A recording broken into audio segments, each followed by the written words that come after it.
মোৰে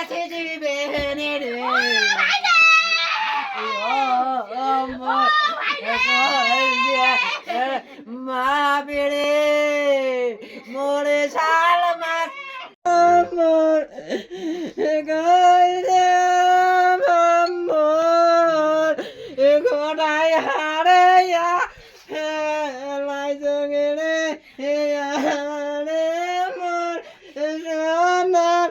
আমাক তো এতিয়াও ছিন্নমন্দিৰটো আজিহে পাইছে, বডিটোতো এতিয়ালৈকে দিয়াই নাই।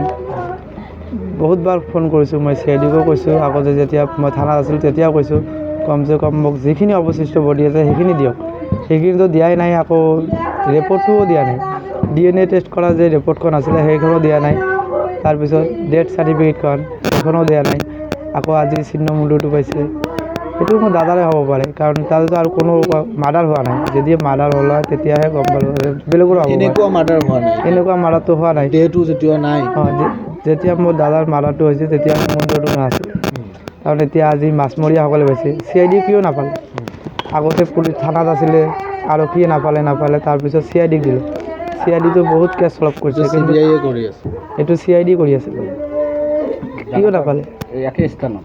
আৰু যেতিয়া এই য'ত যেই জেগাখনত পাইছে, শিঙীয়া বুলি জেগাখনৰ নাম কয়, শিঙীয়া দলংখনৰ তল।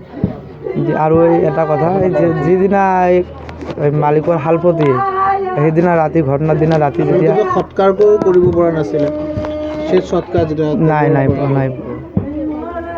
এতিয়া তোমালোকে কিবা যোগাযোগ কৰিলা নে নাই? তেখেতৰ আৰক্ষীৰ লগত বা আৰক্ষীয়ে তোমালোকক যোগাযোগ কৰিলে নাই? আৰক্ষীতো যোগাযোগ কৰা নাই। 5 কিলোমিটাৰ। এতিয়া আপোনালোকৰ পৰিয়ালৰ খবৰ ল'লে নে নাই? নাই লোৱা, কোনো প্ৰকাশনেও লোৱা নাই আৰু কোনো হেৰিও লোৱা নাই।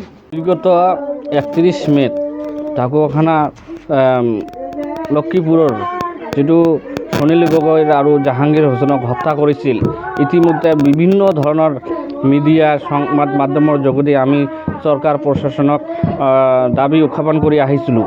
কিন্তু হঠাৎ ইমান দিনৰ মূৰত আজি আমি নিউজৰ যোগেদি গম পালোঁ যে জাহাংগীৰ এই সুনীল গগৈৰ ঘৰৰ কাষত, তেওঁৰ ঘৰৰ পৰা 1.5 কিলোমিটাৰ নিলগত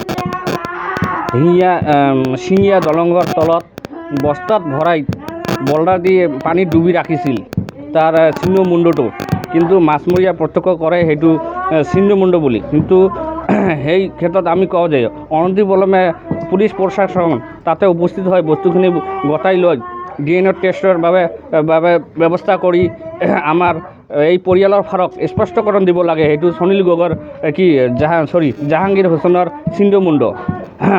এইখিনিতে আৰু এইটো কথা কওঁ যে ইতিমধ্যে গোটাই ৰাজ্যই কফা যিটো ঘটনা সংঘটিত হৈছিল, আমি বিভিন্ন মিডিয়া সংবাদ মাধ্যমৰ যোগেদি চৰকাৰ প্ৰশাসনক আমি এইখিনি দাবী আহ্বান কৰি আছিলোঁ। তেখেতকতো হত্যা কৰি একেবাৰে শেষ কৰি দিলে। কিন্তু এই পৰিয়ালটো যিহেতু দুজনমান কণমানি কণা সন্তান আছিল, তাৰ এজন মাতৃ আছিল, তাৰ এজন সৰু বায়েক আছিল কিন্তু চৰকাৰ প্ৰশাসনক আমি দাবী উত্থাপন কৰি আহিছিলোঁ যে এই পৰিয়ালটোক ভৱিষ্যতে চলাৰ কাৰণে কিবা এটা সুব্যৱস্থা কৰি দিব বুলি আমি আশাবাদী আছিলোঁ। কিন্তু সেই ক্ষেত্ৰত আমাৰ এইখিনি আমি নাপালোঁ। আজি 6 মাহ উকলি যোৱাৰ পিছত এই পৰিয়ালটো কেনেকৈ চলি আছে, চলা ফিৰা কৰি আছে, এই ক্ষেত্ৰত চৰকাৰে কোনো ধৰণৰ পদক্ষেপ লোৱা নাই।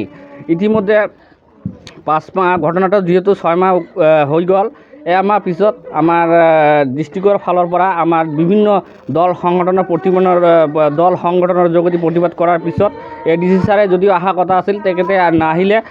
তেখেতে বেলেগ এজনক incharge the child protection officer আহি তেওঁৰ ঘৰটো ভিজিট কৰি গ'লে আৰু আশ্বাস দি গ'লে যে কিবা এটা হ'লেও আমি ব্যৱস্থা কৰি দিম। সেইখিনিও আমি নাপালোঁ।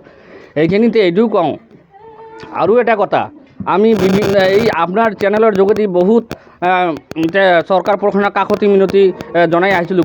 যদিও ঘটনাটো এতিয়া CIDৰ তত্বাৱধানত চলি আছে, কিন্তু CID ইমান দিনে আজিলৈকে সুনীল গগৈ জীয়াই আছে বা অথবা মৃত্যু আছে কিয় ওলাব পৰা নহ'ল? আৰু ছিন্নমুণ্ডটোও কেনেকৈ ওলাব পৰা নহ'ল? আজি মাছমৰীয়াই ওলাই দিলে।